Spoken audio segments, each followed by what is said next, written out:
How's it hanging, guys?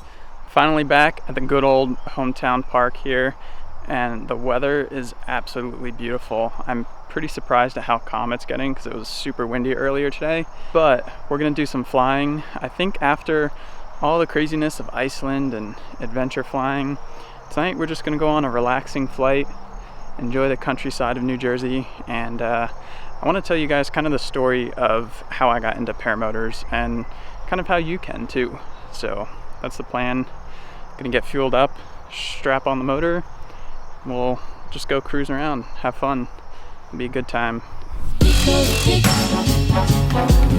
eco eco eco top. Eco tick, eco eco eco top. Eco tick, eco eco eco top. Eco tick, eco eco top. This eco eco is a cuckoo in my car. Dude, that never gets old, blowing out a massive cloud. Do you even vape, bro? I am like more than surprised that we actually got a calm afternoon. There's still a cloud of smoke over there. It's just bonkers. So what I want to do, other than just fly around and have a fan-freaking-tastic time, is I want to kind of tell you guys how I got into paramotors and kind of explain how you can get into paramotoring too. I've done videos like this in the past, so if you're a long-time viewer, you've probably heard my story, but after this crazy exponential growth from when I was in Iceland, I want to kind of step back and kind of tell you guys a little bit more about paramotoring and how you can learn to fly.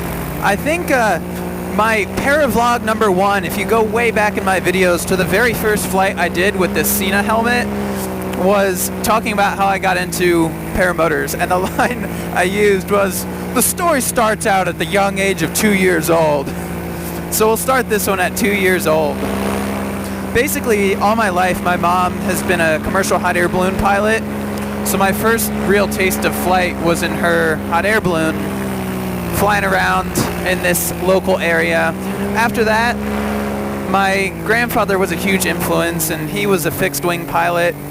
He crewed on a B-17 as a mechanic way back when, and he flew, Stearmans and Cubs and little planes like that when he was younger. And, the crazy thing is, he would tell me these stories when I was younger of back in the good old days when the regulations weren't as strict and you could just fly around and land in your buddy's field and nobody would care.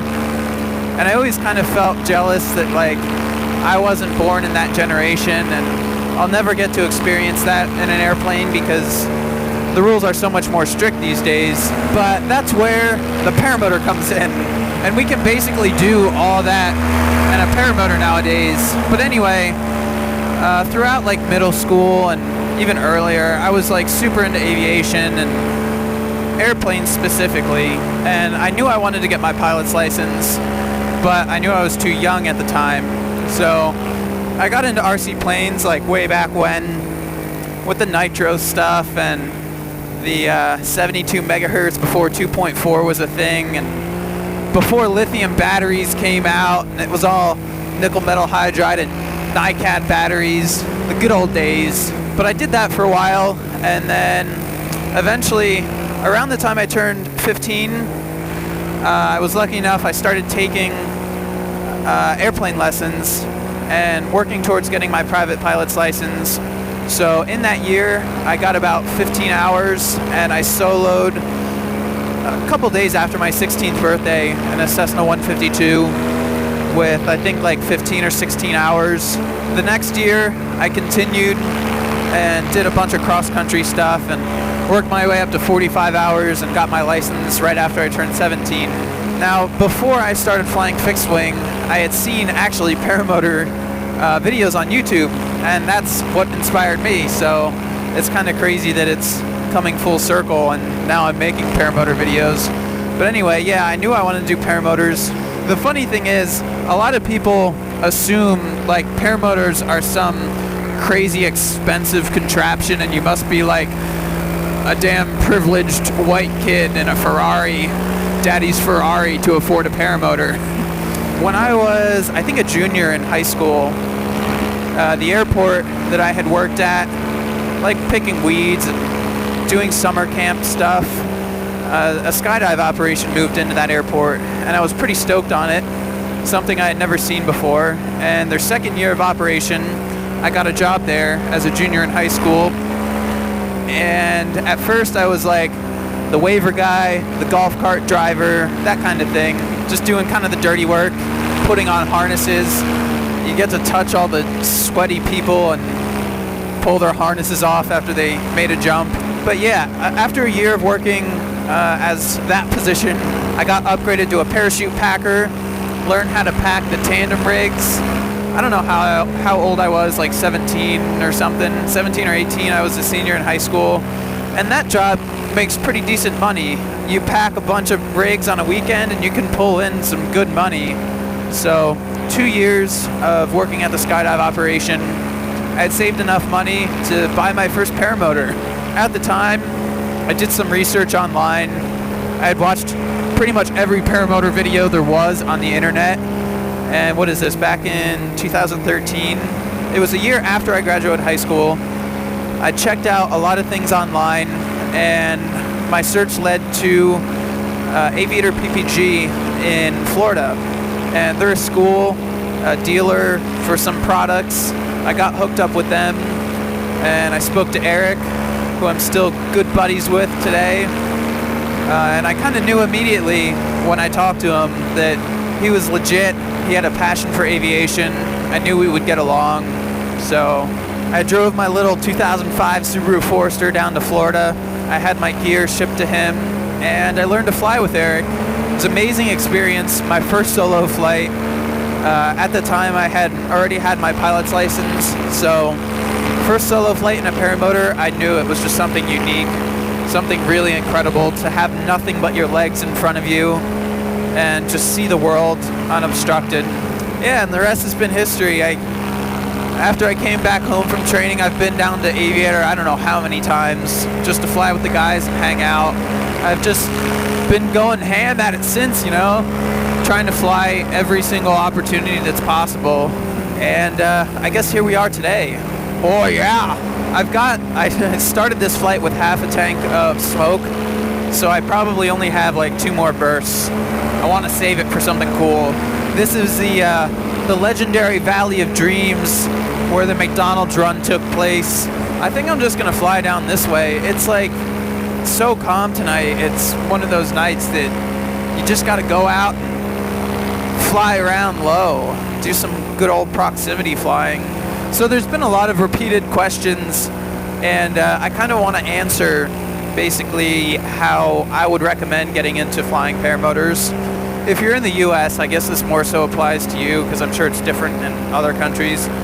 But yeah, in the US, paramotors are regulated under FAR 103. So if you want to know all the details, do a quick Google search and you'll find the handful of rules that apply to us. But yeah, we have a lot of freedom as paramotor pilots, and as a community, we're all really responsible for keeping it that way. So if you're sitting at home and you're thinking, like I was thinking when I was in middle school, that I want to get one of those damn paramotors, my advice would be, a lot of people start out and they're like, what gear do I need? I'm 6 foot tall and I weigh 190 pounds. What's the best motor and the best wing for me? And I think that's really the wrong question, because, when you start out skydiving, you don't say like, what parachute do I need? Or when you start driving, you're not like, oh, what should my first car be, really? It's first about the skills. You should be finding an instructor or a training program that works for you. After that is when you should start looking at gear, in my opinion. You'll find that there's some instructors that kind of require you to buy gear first, and I don't really like that. I think you should kind of have the freedom to buy what you want. And the thing is, when you're looking to get into flying, if you bought gear based on what someone says, you're kind of making it off of a sales pitch. But if you go and learn to fly and you use whatever gear is available in the program, then you kind of get a little bit more experience. You get in the air, you fly something, and now you kind of have a better perspective to say, what do I need? Really, a lot of people say, what's the best?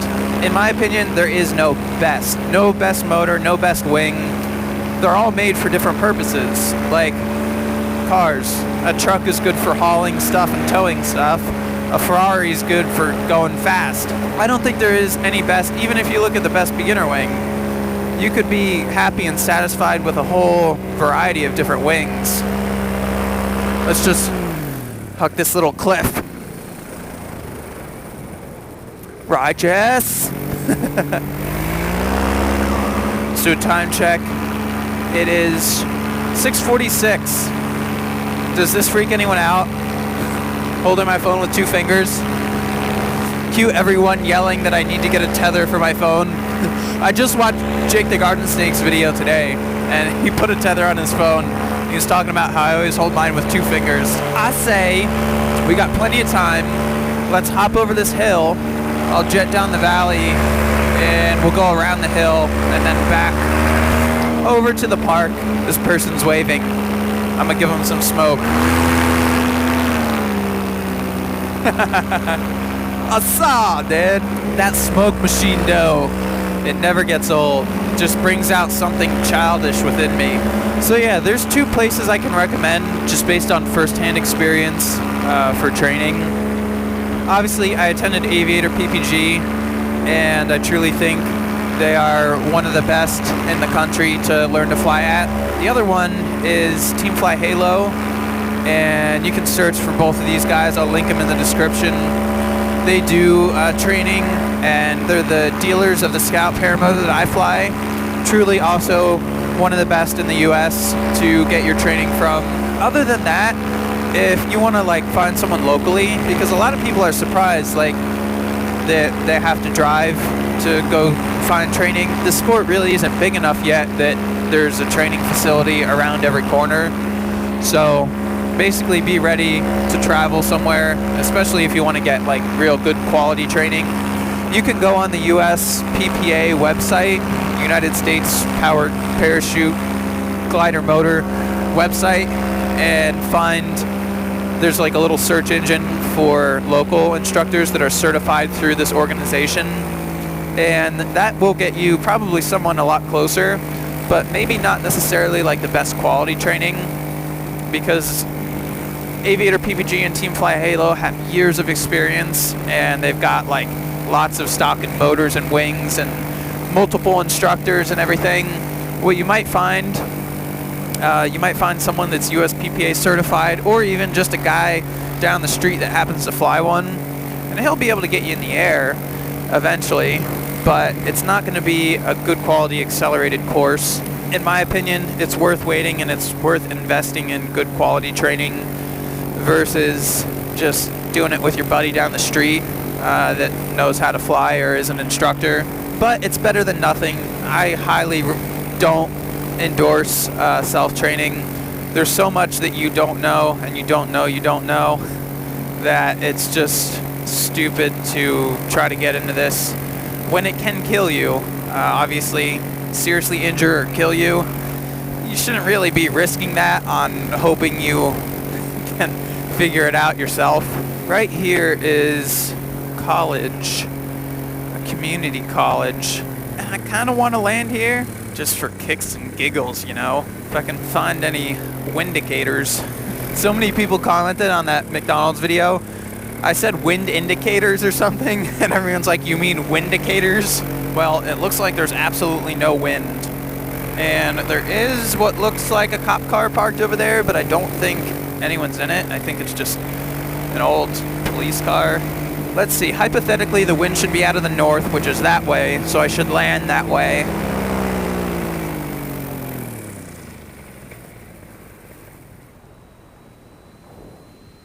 Sure. Oh, am I downwind? Holy shit. Yeah, I think that was downwind. Don't tell anyone. That's why you learn to ski on grass. Situations like that, instead of face planting, you just like way over there and just skied it in. All right. Well, this is neat. Hopefully no one thinks I crashed. It's a weekend. I don't think anyone's here. Dude, I love these summer nights. It's just calm. You can just go out and play, land at a random school. It's beautiful. Look at that sunset.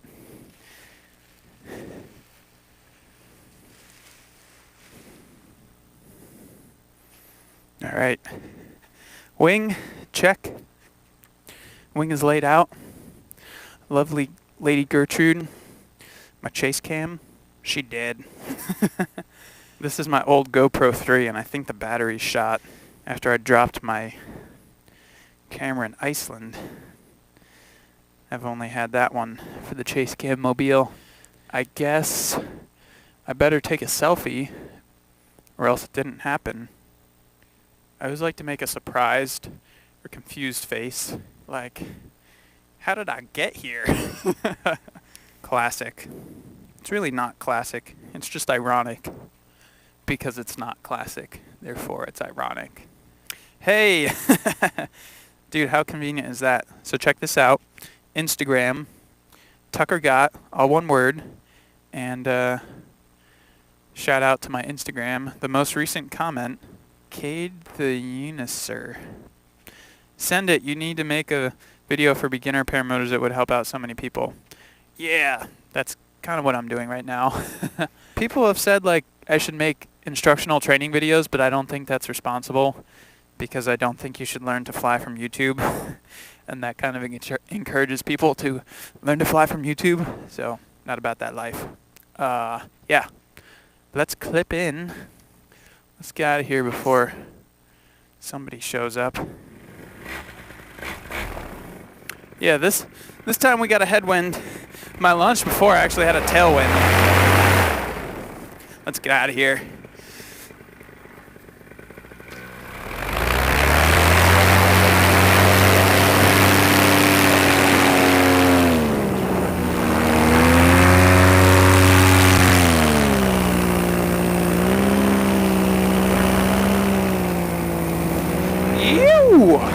I mean, I guess we could buzz the tower. It's the local communications center.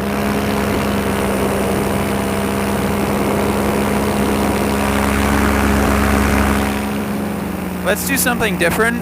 And I just got like some straight line flying now. Let's read some comments live. What I can't believe is that you flew in New Jersey.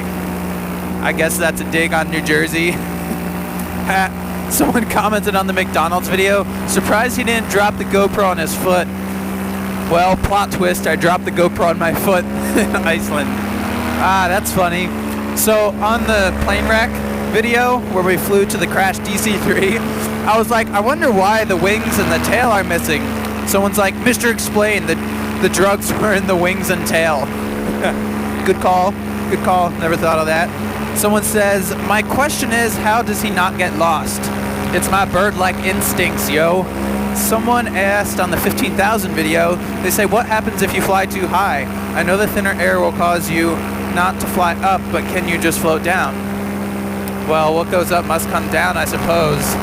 15,000 feet would probably be my personal limit for, like, oxygen, for not getting hypoxia and dying, which is pretty high. It's up there. Like, I wouldn't go any higher than that, but that is basically what my setup maxed out at on that flight. With that particular wing and that motor tuned the way it was, that's as high as I could get. The motor was really starved of oxygen, and I was on a 20-meter wing, which I'm on a 16 now, so it is a little bit bigger, but it's still relatively small. I could have gotten higher if I tuned my carburetor differently, and if I probably had a bigger wing. Vlogging like a boss. I guess that is true. What happens if you run out of petrol? I love that other countries call it petrol and we call it gas. I feel like petrol sounds better. If I run out of gas, as long as I'm not flying over like trees or something, I just glide down. Like, this thing glides really well, so I can pretty much set her down wherever. If I had to land in the corn, it would kind of suck because the corn's tall, but I'd be fine. Yeah, that's the thing. You always want to like assume your motor's gonna die, so don't fly over a giant patch of trees, or don't fly over water if you don't like have flotation. Don't fly over anything you don't want to land on. This is literally a jetpack. Are you worried about birds or bugs in your face? You know what? I almost hit a bird once. Like only once was it close, and he was like right on my wing. Bugs? Oh shit, dude. There's a Delta Trike hang glider mobile headed my way. What does a paramotor cost? That'll be the last comment of the day. So we got this Delta Trike mobile coming in hot. General cost, anywhere for like new gear. Damn, that chicken farm smells horrible. Brand new gear, $8,000 to $12,000, I guess is what you can expect. Wow, oh, that smells horrible, dude. Come on, Delta Track Mobile. Nope. I think he's just cruising down the valley. Pro tip, no matter how beautiful the sunset looks, never stare directly at it. I do that far too often, and then I look away, and I can't see anything because I got spots everywhere. Check out Mr. McMansion over here on the top of the hill. He's got like a freaking 200 car garage, beautiful house. That would be the life. There goes Mr. Delta Trike, he's way out there. Well, the sun's getting close to setting and the park is straight ahead. I mean, I guess I don't have to, but I would like to use up the rest of my smoke oil just so I have a empty tank. Let's do a little 360 action and I'll fly through my own smoke.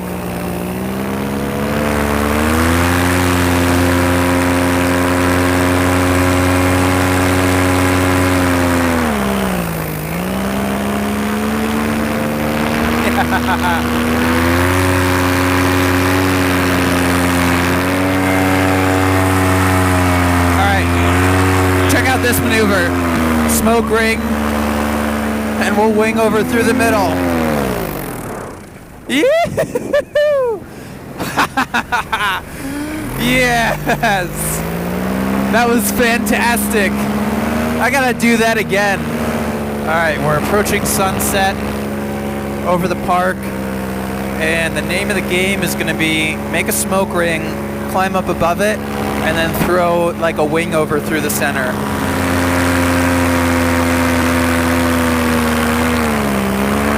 All right, there we go.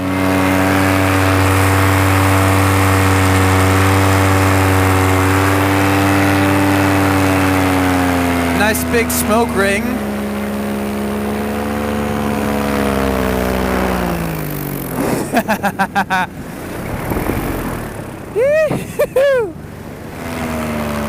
I was gonna go for number 2, but it's not much of a ring anymore.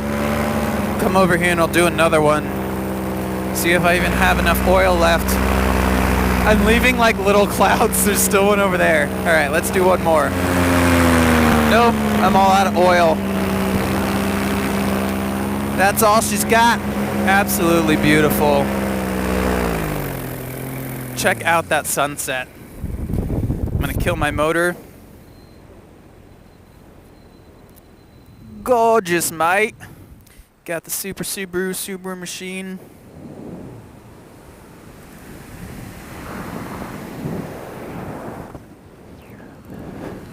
Oh, I got a leg cramp on that wing over. Oh, right in the, what's the muscle? The thigh?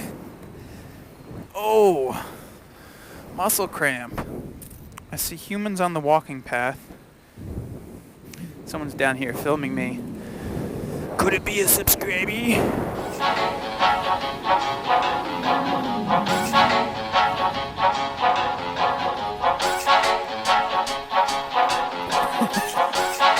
What grass? Nailed it.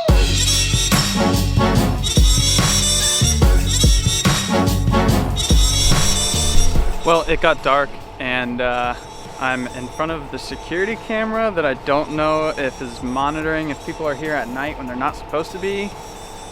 So about that, outro quick. Amazing flight, beautiful weather. That kind of flight is just always top level for me. before police show up that I'm here after hours. I'm gonna peace out, and I'll see you guys in the next one. Got a lot of awesome stuff coming up. So till then, peace out. Tico tick, oh tico tico tico tock. Tico tick.